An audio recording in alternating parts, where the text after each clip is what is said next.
आगे बढ़ेंगे और इस वक्त की बड़ी खबर सामने आ रही है। बता दें, कोडिन कफ सिरप मामले में पूर्व आईपीएस की पेशी हुई है। जिला न्यायालय में अमिताभ ठाकुर की पेशी की गई है। 1 जनवरी तक न्यायिक हिरासत में देवरिया भेजे गए हैं अमिताभ ठाकुर। यह बड़ी खबर देखिए आप तक पहुंचा रहे हैं। कफ सिरप मामले में लगातार जो भी आरोपी हैं उनकी धरपकड़ हो रही है। चूंकि कोडिन कफ सिरप मामले में पूर्व आईपीएस अमिताभ ठाकुर को कोर्ट में पेश किया गया है और 1 जनवरी तक ये हिरासत में भी रहेंगे। 1 जनवरी तक न्यायिक हिरासत में भेजे गए हैं अमिताभ ठाकुर। और कई ऐसे कारोबारी हैं जिनके कई ठिकानों पर छापेमार की कार्रवाई को अंजाम दिया जा रहा है। उत्तर प्रदेश में लगातार इसे लेकर कार्रवाई हो रही है और राज्यों में भी लगातार कार्रवाई हो रही है।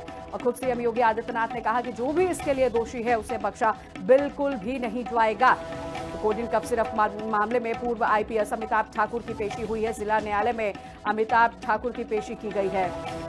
1 जनवरी तक न्यायिक हिरासत में अमिताभ ठाकुर रहने वाले हैं। खबरों में आगे बढ़ेंगे। उत्तर प्रदेश में कोडिन कफ सिरप मामले में सियासी घमासान देखने को मिल रहा है। अखिलेश यादव के आरोपी संग तस्वीर वायरल होने के बाद बीजेपी ने समाजवादी पार्टी पर निशाना साधा है और अब अखिलेश यादव ने बाकायदा पलटवार करते हुए बीजेपी पर महत्वपूर्ण तथ्य छुपाने का भी आरोप लगा दिया है। उन्होंने कहा कि उनको सामने लाना चाहिए। अखिलेश यादव ने कहा कि दिखाने को लेकर औरों से बच्चे को खिलाते रहे, ये अपनों को हर हाल में बचाते रहे और गुनाह को छुपाते रहे।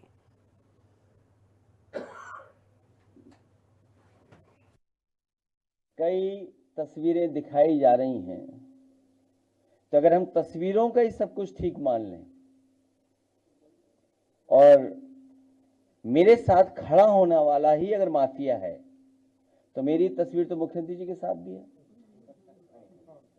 मेरी तस्वीर डिप्टी सीएम साहब के साथ भी है, मेरी तस्वीर दूसरे हाफ उनके साथ भी है। इसलिए हमारी समाजवादी पार्टी की तरफ से मांग है और हमारी तरफ से मांग है कि जिनको आप समाजवादी पार्टी का बता रहे हैं, कालीन भैया, कोडीन भैया, जितने लोग हैं उन सब पे बुलडोजर चलना चाहिए। क्योंकि सवाल देश के प्रधानमंत्री जी के लोकसभा के क्षेत्र का है, वहां से ये नेटवर्क चल रहा था। उसमें जितने लोग शामिल हैं, हजारों करोड़ का जिन्होंने खेल किया है, उन सब पे बुलडोजर चलना चाहिए। तो अखिलेश यादव को आपने सुना। अखिलेश यादव साफ तौर पर कहते हुए नजर आ रहे हैं कि बीजेपी जो है लोगों को बचाने की कोशिश कर रही है और असल में जो गुनहगार हैं उसे बीजेपी नहीं पकड़ रही है। इससे पहले ही सत्र के आगाज से पहले सीएम योगी आदित्यनाथ ने एक शायरी के तौर पर साफ तौर पर कहा था कि यही गुनाह मैं बार बार करता हूं, धूल जो है चेहरे पे थी और मैं आईना साफ करता हूं। उसके पलटवार में अखिलेश यादव ने भी साफ तौर पर कह दिया कि बहुत से ऐसे लोग हैं जिसे बीजेपी छुपाने की कोशिश कर रही है। उन्होंने कहा मेरी तस्वीर जो है डिप्टी सीएम केशव प्रसाद मौर्य के साथ भी है, मेरी तस्वीर बीजेपी के तमाम मंत्रियों के साथ भी है। तो क्या इसका मतलब यह है कि क्या वो आरोपी हैं?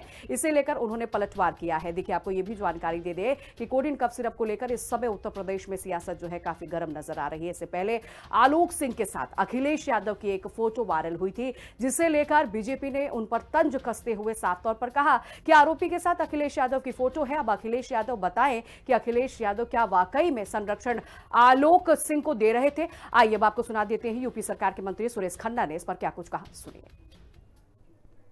जो लोग पकड़े गए उनका संबंध कहीं न कहीं समाजवादी पार्टी के लोगों से है और इसीलिए वो ज़्यादा बोल रहे हैं। योगी जी ने प्रारंभ से ही zero tolerance towards crime and zero tolerance towards corruption, इसके ऊपर पूरी तरीके से उन्होंने अमल किया है।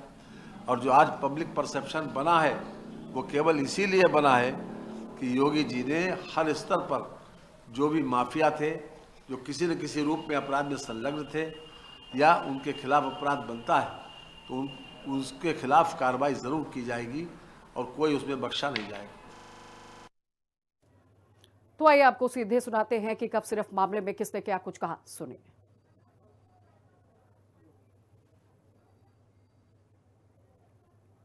उत्तर प्रदेश में भाजपा की सरकार है और जो अपराधी हैं उनको बचाने का काम भाजपा की सरकार कर रही है। समाजवादी पार्टी अपराधियों को गिरफ्तार करने की मांग कर रही है, लेकिन जो कफ सिरप का मामला हुआ है, इसमें भाजपा की सरकार जो बड़े अपराधी हैं उनको बचाने का काम कर रही है। देखिए, भारतीय जनता पार्टी की सरकार चाहे दिल्ली की हो और चाहे उत्तर प्रदेश की हो, चाहे देश की कहीं की भी हो, अपराध और अपराधियों के प्रति जीरो टॉलरेंस की नीति होती है। और कोडिन का जो विषय आपने पूछा है, उसकी जांच चल रही है, धरपकड़ भी चल रही है। जो भी दोषी व्यक्ति होंगे, किसी को बख्शा नहीं जाएगा। समाजवादी पार्टी को लोग गुंडों की सरकार, जितने माफिया थे सारे माफिया को शरण देने वाली समाजवादी पार्टी को उस काम में वो सब माहिर है। तो मुख्यमंत्री जी ने जो कहा है वो सही कहा है कि समाजवादी पार्टी के बहुत लोग इसमें इन्वॉल्व हैं। जांच हो रही है, जांच के बाद देखिएगा ना, नाम सामने आएगा सबका।